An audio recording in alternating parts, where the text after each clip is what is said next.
Assalamualaikum warahmatullahi wabarakatuh. Perkenalkan, nama aku Fandi Ahmad Fahrezi dengan NIM 254036162.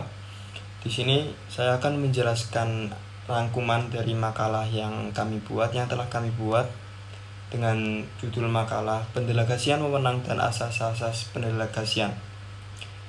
Tanpa lama-lama, kita mulai saja ke pembahasannya.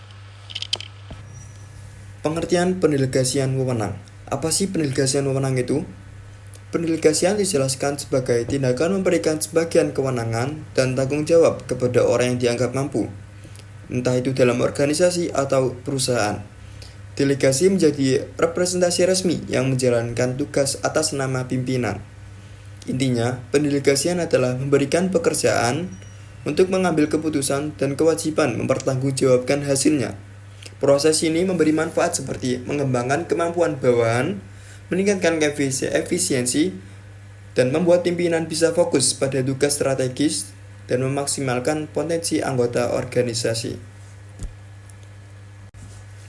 Dalam makalah ini juga menjelaskan 5 jenis pendelegasian. Yang pertama, delegasi umum. 2. Delegasi khusus. Ketiga, delegasi formal. Keempat, delegasi informal. Dan yang terakhir atau yang kelima, delegasi lateral. Dan aku akan menjelaskan satu persatu. Delegasi umum itu wewenang luas untuk menjalankan fungsi manajemen umum. Delegasi khusus adalah hanya untuk tugas tertentu. Dan delegasi formal berdasarkan struktur organisasi. Keempat, delegasi informal. Lahir dari inisiatif anggota, bukan karena suruhan pimpinan.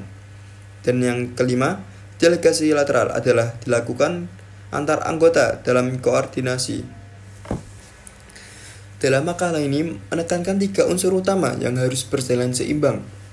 Yang pertama, tugas. Pembagian pekerjaan harus jelas, struktur, dan sesuai kemampuan. Tanpa kejelasan, pekerjaan bisa tumpang tindih atau tidak selesai. Dan yang kedua adalah wewenang. Bawahan harus memiliki hak mengambil keputusan sesuai tugasnya. Kalau tugas diberikan tanpa wewenang, pekerjaan akan terhambat dan menunggu persetujuan atasan terus-menerus. Dan yang ketiga adalah tanggung jawab. Setiap bawahan wajib mempertanggungjawabkan hasil tugasnya melalui laporan dan evaluasi. Wewenang tanpa tanggung jawab beresiko disalahgunakan. Ketiga unsur ini berfungsi sebagai sistem yang saling melengkapi. Ketidakseimbangan salah satu unsur atau jika salah satu unsur tidak dikerjakan dengan baik, maka berujung pada ketidakefektifan organisasi. Dalam makalah kami menyebut 3 hambatan delegasi wewenang. 1. Rendahnya kepercayaan pimpinan kepada bawahan.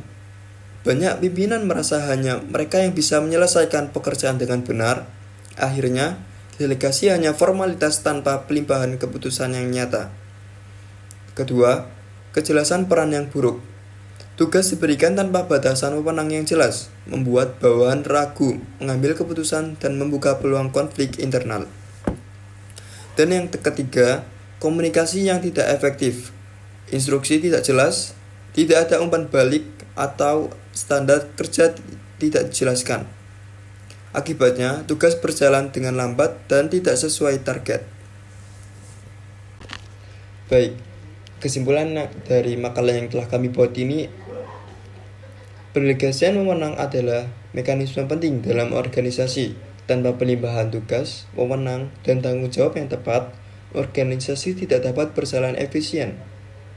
Pemimpin tetap memegang tanggung jawab akhir atau yang paling tinggi, tetapi pendelegasian memungkinkan pekerjaan dibagi secara efektif sehingga tujuan organisasi lebih mudah dicapai. Cukup sekian yang dapat saya sampaikan. Kalau ada salah kata, mohon maaf. Wabillahi taufiq wal hidayah. Wassalamualaikum warahmatullahi wabarakatuh.